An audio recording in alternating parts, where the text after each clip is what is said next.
आतापर्यंत माझी गाडी 11 ते 12चं मायलेज देत होती, पण आता मायलेज 7 वर आले। हे पेट्रोलमध्ये इथेनॉल मिक्स केल्यामुळे होतंय। खरं तर मागच्या काही दिवसात तुम्ही सुद्धा अनेकांकडनं अशा प्रकारच्या तक्रारी ऐकल्या असतील। सोशल मीडियावरती इथेनॉलमुळे गाडीचं मायलेज कमी झाल्याचे दावे करणारे अनेक व्हिडिओज देखील पाहिले असतील। खरं तर केंद्र सरकारनं देशभरात पेट्रोलमध्ये 20% इथेनॉल मिश्रणाचं धोरण राबवलंय। त्यामुळे पेट्रोलची बचत होऊन देशाला फायदा होईल असं सरकारचं म्हणणं आहे। पण यामुळे गाडीचं मायलेज कमी होत असल्याच्या अनेक तक्रारी आलेल्या आहेत। सुरुवातीला सरकारनं या तक्रारींकडे दुर्लक्ष केलं, पण आता परिस्थिती बदललेली दिसतीये। इथेनॉलमुळे मायलेज कमी होतंय हे सरकारनं देखील मान्य केलंय। महत्त्वाचं म्हणजे E20 पॉलिसी आणण्यापासून ती लागू करेपर्यंत सरकारने मायलेज कमी होण्याची कोणतीही माहिती जनतेला दिली नव्हती, पण आता मात्र ही माहिती सार्वजनिक व्हायला लागलीय। या संदर्भात केंद्रीय मंत्री नितीन गडकरी यांनी नुकतीच एक मुलाखत दिली आहे। या मुलाखतीतून सुद्धा अनेक मोठे खुलासे झालेले आहेत। हा सगळा विषय नेमका आहे काय, इथेनॉलमुळे गाडीचं मायलेज नक्की किती कमी होतंय, या संदर्भात सरकारचं काय म्हणणं आहे, नितीन गडकरी यांच्या लेटेस्ट मुलाखतीतनं नेमके कोणते खुलासे झालेले आहेत, पाहूयात आजच्या व्हिडिओतनं। नमस्कार, मी आरती आणि तुम्ही बघताय बोल भिडू। केंद्र सरकारनं 2023 पासून देशात E20 पेट्रोलची पॉलिसी लागू केली आहे। तेव्हापासून देशभरातल्या पेट्रोल पंपांवर 20% इथेनॉल मिक्स पेट्रोल मिळणं सुरू झालंय। सुरुवातीला सरकार जाहिरातींवरती आणि घोषणांमध्ये E20 मुळे पर्यावरणाचे फायदे, प्रदूषण कमी होणं आणि भारताची कच्च्या तेलाची आयात कमी होणं या मुद्द्यांवरती जास्त भर देत होतं।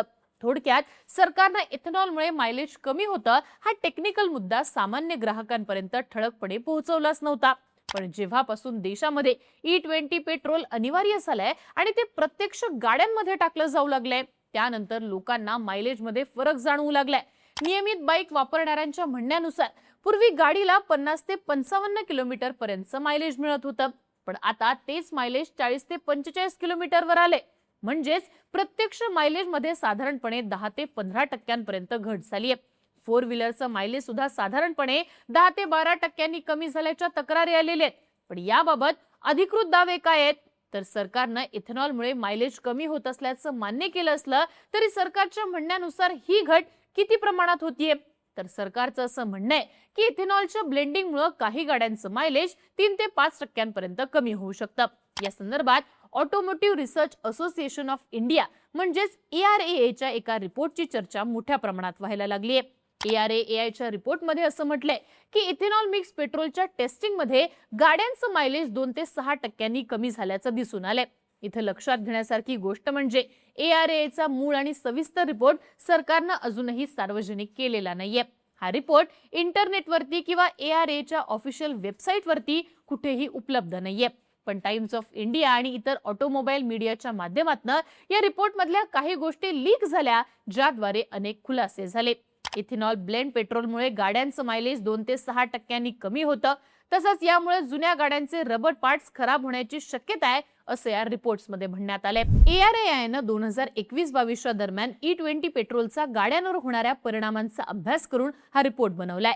रिपोर्ट सार्वजनिक झाल्यानंतर 2023च्या आधीच्या गाड्यांवरती E20 पेट्रोलचा नक्की कसा परिणाम होतो हे स्पष्ट होईल। पण सरकारनं अजूनही हा रिपोर्ट सार्वजनिक केला नसल्यामुळे यावरनं अनेक प्रश्न विचारले जातात। पण इथेनॉलमुळे गाड्यांचं मायलेज नेमकं का कमी होतं आणि यावरती सरकारचं काय म्हणणं आहे ते देखील समजून घेऊयात। तर केंद्रीय मंत्री नितीन गडकरी यांना अलीकडेच एका इंटरव्ह्यूमध्ये याबाबतचा प्रश्न विचारण्यात आला।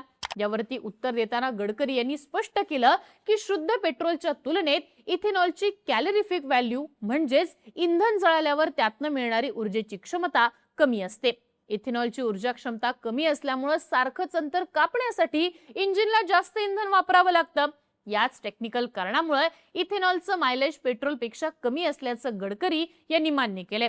हे सायन्स आहे आणि ते आपल्याला स्वीकारावंच लागेल असं त्यांचं म्हणणं आहे। साधारणपणे शुद्ध पेट्रोलच्या तुलनेत इथेनॉलची कॅलरीफिक व्हॅल्यू 1/3 म्हणजेच 30 ते 33% कमी असते। त्यामुळे त्या तुलनेत मायलेज वरती परिणाम होत असल्याचं दिसून येतंय। आता यावरती उपाय काय, तर गडकरी यांचं असं म्हणणं आहे की जेव्हा देश पूर्णपणे फ्लेक्स फ्युएल इंजिनकडे वळेल तेव्हा हा फरक भरून निघेल। इथेनॉलचं ऑक्टेन रेटिंग खूप जास्त म्हणजे साधारण 100च्या वर असतं, तेव्हा वाहनांचे इंजिन खास करून हाय ऑक्टेन इथेनॉलसाठीच डिझाईन केले जाईल, तेव्हा गाडीचा पिकअप आणि परफॉर्मन्स वाढेल, ज्यामुळे मायलेजचा फटका कमी बसेल, असा दावा नितीन गडकरी यांनी केलेला आहे. आता या सगळ्या परिस्थितीत मात्र E20 पेट्रोलमुळे गाड्या खराब होत असल्याचे दावे अनेकांकडून केले जात आहेत. या पेट्रोलमुळे गाड्या अचानक बंद पडत असल्याची तक्रार अनेकांनी केली आहे. पण नितीन गडकरी यांनी हे सगळे दावे पूर्णपणे फेटाळून लावलेत.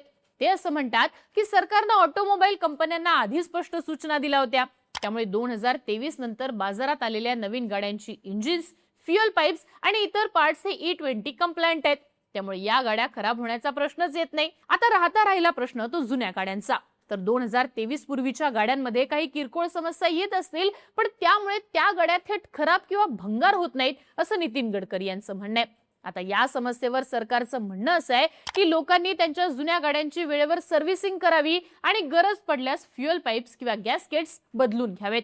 तरी सुद्धा जर काही प्रॉब्लेम आला तर आधी कंपनीच्या डीलरकडे जाऊन आपली कंप्लेंट रजिस्टर करा. नंतर माझ्या मंत्रालयाच्या वेबसाईटवर मला ईमेल करा, मी त्याची चौकशी करेन, असं गडकरींनी म्हटलंय. पण आश्चर्याचं म्हणजे मला आजपर्यंत अशी एकही कंप्लेंट मिळाली नाही, असा दावा नितीन गडकरी यांच्याकडनं करण्यात आलाय. नितीन गडकरींना इथेनॉल ब्लेंडेड पेट्रोलचे दर कमी होण्याबाबत सुद्धा प्रश्न हा विचारण्यात आला. यावर उत्तर देताना हा विषय पेट्रोलियम मंत्रालयाअंतर्गत आहे, असं त्यांनी म्हटलंय. शिवाय तेल कंपन्यांना बऱ्याचदा आंतरराष्ट्रीय बाजारात किमती वाढल्यावर सुद्धा देशात पेट्रोलचे दर स्थिर ठेवावे लागतात, त्यामुळे त्यांचं नुकसान होतं. आता E20 मधनं होणारी ही किरकोळ बचत या कंपन्यांचे हे जुनं नुकसान भरून काढण्यासाठी वापरली जाते, असं गडकरींनी स्पष्ट केलंय. एकंदरीतच काय तर इथेनॉलच्या मुद्द्यावरनं सध्या तरी केंद्र सरकार बॅकफूट वरती आल्याचं म्हटलं जात आहे. एवढे दिवस इथेनॉलमुळे मायलेज कमी होतं, याबाबत सरकारकडनं काहीही सांगण्यात आलं नव्हतं. पण आता ARAIचा रिपोर्ट लीक झाल्यानंतर सरकारने ही गोष्ट मान्य केलेली दिसतेय. यावरून आता सरकारला प्रश्न विचारले जात आहेत. नितीन गडकरींचं म्हणणं आहे की E20 पेट्रोलचा गाड्यांवरती अजिबात परिणाम होत नाही, पण प्रत्यक्षात स्थिती मात्र वेगळी दिसतेय, असं सध्या बोललं जाते. तुमचं या सगळ्यावरती मत काय? E20 पेट्रोलमुळे तुमच्या गाडीचं मायलेज कमी झालंय का? याबद्दलची तुमची मत आणि प्रतिक्रिया आम्हाला कमेंट बॉक्समध्ये लिहून कळवा आणि अशाच माहितीपूर्ण व्हिडिओसाठी बोलबिडूला सबस्क्राईब करा.